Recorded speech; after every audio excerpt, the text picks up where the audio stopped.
Hello everyone. We have kind of a special video today. When I joined the knife community, I began collecting people that are friends that I've never met. And there's a lot of discussion about different things that people have, and a really nice guy that I've only had a few conversations with, and I want to make sure I say his name right because I've messed it up a couple of times. Dirk Werning. I don't know why, but I keep calling it Warning, but it's Werning. Sent me 2 knives to look at. These do not belong to me. These are going back to him. Actually, we're going to, as soon as we get the videos done, I'm sending them back because I don't like having other people's stuff here and I'm responsible for it. But the knife we're going to talk about first. This thing, the guy that designed this, Phil Harvey, he went out to his shop one day and he says, "Gee, I've got this really large pile of steel. I bet I can make all of it into one knife."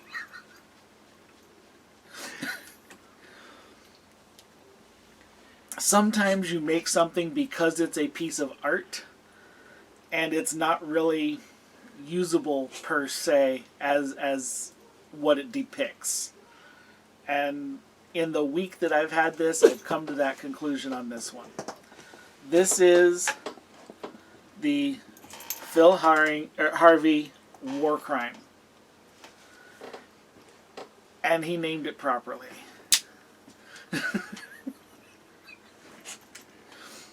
No, I did not suddenly turn into a midget. This thing is a beast. I'm going to set it down right here and hope that my knife stand can hold it up. And I'm going to tell you that the blade length is 4.75 inches. The overall length is 11.5 inches.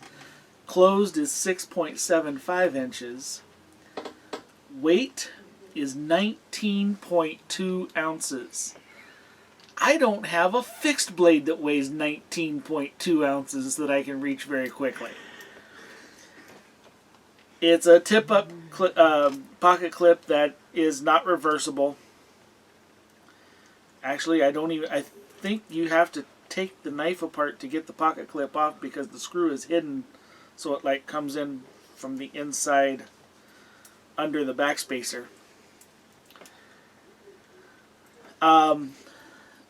I looked on Phil Harvey's site and I could not find anything on what the materials were.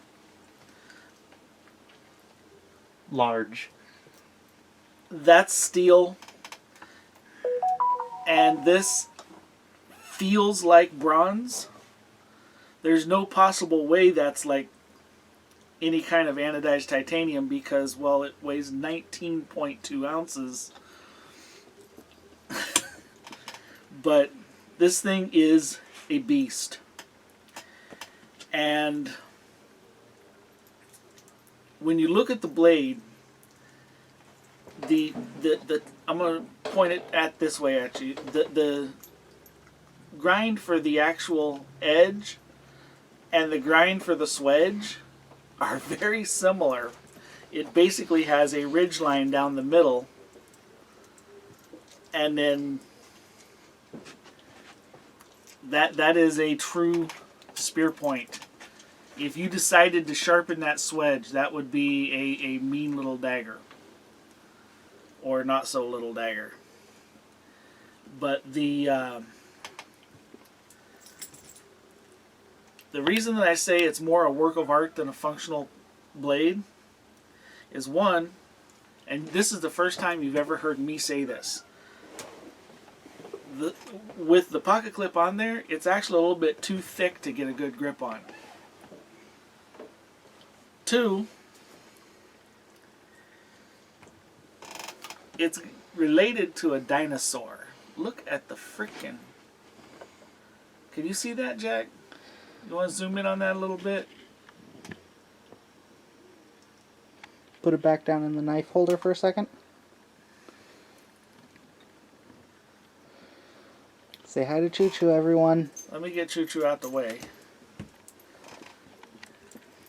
There you go.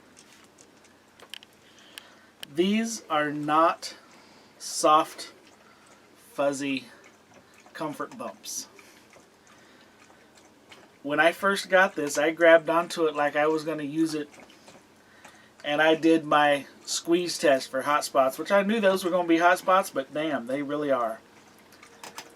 Now, it sounds like I'm making fun of this knife. It is a piece of art. This is not a knife. This is a sculpture that is shaped Knife-like. somewhat knife-like.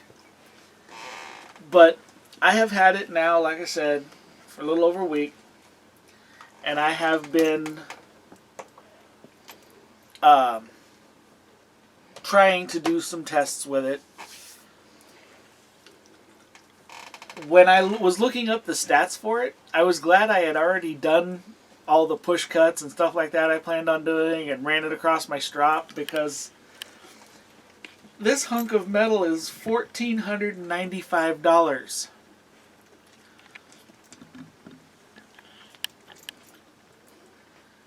Every knife I own does not add up to $1,495. But this is one of those things that you get a chance to hold once in your life. And unfortunately, going for form over function actually made it so that even though it is reasonably sharp, it's not a great cutter.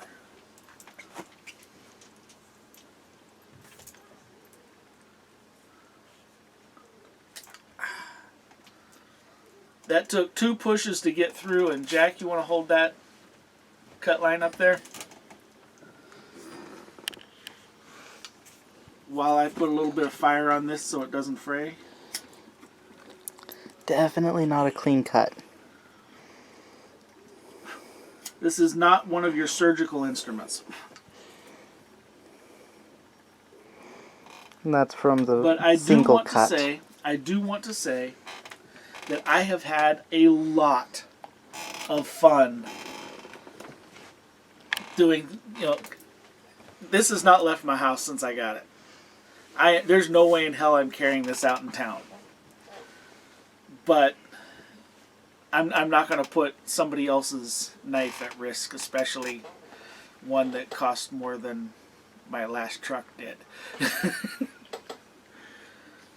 But I have had a lot of fun using this. Oh, I was showing the pull cuts, but I wanted to pull down. Actually, I'll do that when we're going to go an overhead here in a minute. And I'll pull that down and show. I was going to do some push cuts as well.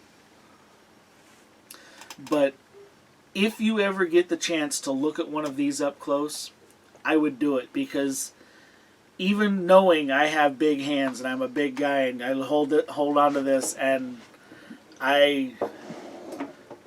this is a 7.5 finger knife.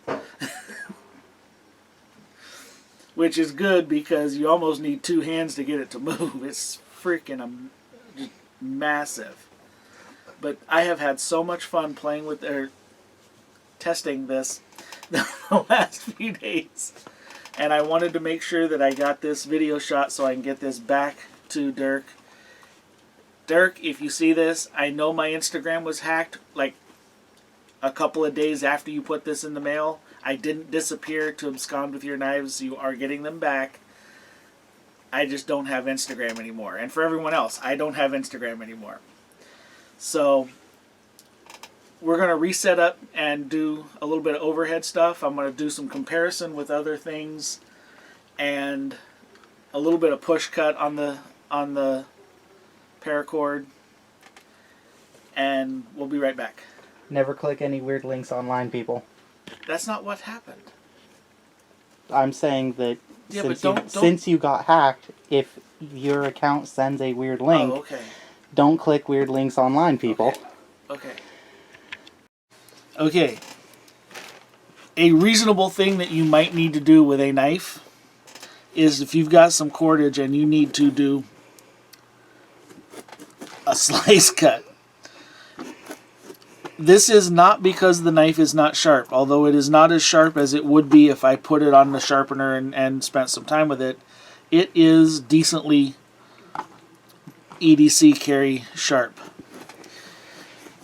Problem is the geometry is a lot closer to an axe than a pocket knife. So Don't want fine. dump that cord in the trash. Also, something that should be noted. This is a liner, this is a frame lock, and the frame that locks it is very, very thick. So it actually takes a little bit of muscle in your hand to get that frame lock loose so that you can close it. And because of the weight of it, there we go. It takes a little bit of a wrist flick to get it to come out. So I want to compare this with a couple of things just to give you an idea. Now everyone knows me very well that I really like my Begleiter XL. That's that. Something that is very similar in size to the Begleiter XL is the try to think. This is a Civivi Mastodon, which up until a few days ago I thought was a big knife. And then the Beluga, Petrified Fish Beluga. So, and then the last one I'm going to compare it to, and this is, no, there's one more. The next to the last one I'm going to compare it to is the scariest knife on the face of the planet.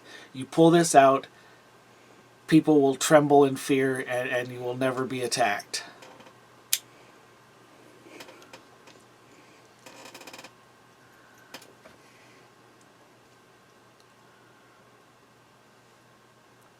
What the hell does that say? It's the Angry Blueberry. It says something other than angry on it, and I always forget what this one's called. It's the Angry Watermelon. This one is the Stomping Blueberry. So yeah, you really want to scare somebody, you whip out your blueberry and they will tremble in fear. But to show something, whoa, motherfucker! Don't ever reach for a knife if you're dropping it. How's your fingers? Still attached? No, I didn't grab it. Okay, I thought to and then I stopped because I'm not that silly. I do stupid stuff sometimes, but not that. The actual closest in size that I have to this, I have several field knives that are close in range to this, but this is the closest exact match. That's my BK2.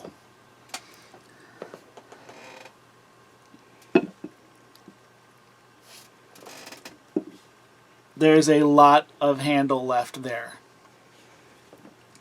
Lining up ricasso to ricasso, because this doesn't have a pivot, but lining up ricasso to ricasso, they are almost identical in length, blade length.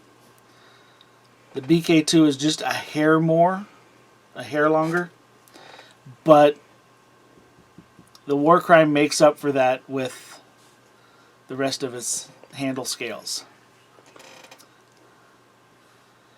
But I,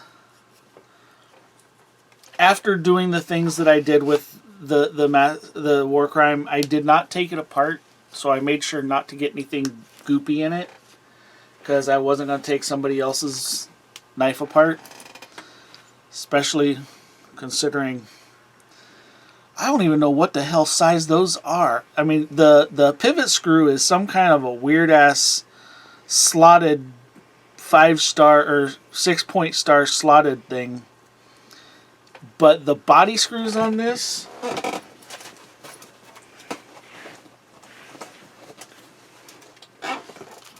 Not taking apart, just I'm not checking taking it apart. I'm just trying to find what size. what size these body screws are, because these are definitely not T6s. I got it on the first try. I'm good at that. Those are T10s. The body screws are T10s. All of the screws on it are T10s, except for that. There's a scratch on that. I did not do that. See, I think you have to take the show side off to get to the back spacer, to get to the pocket clip, to get to the lock side to take it apart. It's one of those puzzle box knives.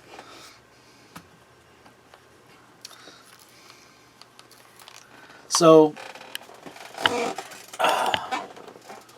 we're going to real quick switch back to face and then wrap this one up. Okay, so I hope you have enjoyed our little jaunt into Chonkus land. I don't want it to sound like I'm making fun of this. I know I said some things about it being kind of silly in its design, but it's a piece of art. It's not supposed to be an everyday carry knife. I do want to point out really quickly before we go, separate from this, some of you may or may not have heard that the Knife of the Month Club is going away. Knife Nerd's going away. It was just way too much for Brian to take care of, plus all of the other things he has to do. He has a job, I believe he's a first responder, and he has the knife company. It was just too much. For people who had prepaid, they were doing a refund, but because of the way that Jack and I were gifted the subscription, it would have been very difficult to do proper refunding. So what they did instead was take the remaining value, and I believe they went beyond the remaining value just a little bit, and sent me one last box. And I was going to unbox it, and then we kept not getting the video shots, so I didn't unbox. Well, I unboxed it, I just didn't invite you in to watch. I don't think it was labeled as a Knife Nerd box either. Well, it said it was from Blue Creek Knives, though. So, yeah. But anyway, the two knives that they sent are both knives that I really, really like. And I'm not trying to be a fanboy or anything. These are ones that I'd actually looked at buying for myself and didn't because of the price tags. The first one is a Tops. It's the Tops Scandi Trekker. Now this is not, even though a lot of Scandi is aimed at the bushcraft community and Trekker sounds like something you take hiking, you might take this hiking as a small belt knife. This is not a bushcraft knife or a survival knife in the traditional sense, in that it's kind of small. Other than that, it would be. It is full tang. It's about a 3.5 finger grip, but it does have some jimping up top, and it's a nice blade. And it came in one of Tops's heavy, thick leather sheaths. I'm going to make a dangler for this because I prefer danglers, especially when I'm in my chair, but this is going to be one that I'll definitely be using. The other one, I don't know if anyone's ever heard this come out of my mouth before, but I kind of like Kaisers. This is a Kaiser Odin. That's just nice. There will be full videos on those later. I don't want to get too much into them. Remember, get out in the woods. The best gear in the world doesn't do you any good if you don't practice with it. Build your skills at any opportunity. And do something kind for someone. Zach over at Zach's Stuff started that, but it's kind of taken on a life of its own. It doesn't need to be something big or expensive or time consuming. A kind word, open a door, carry a package, just something, make someone smile every day. And Choo Choo, you are always going to be in the entire knife community's minds. We still miss you. You were a lot of fun. You were a really good guy. I'll talk to you guys later.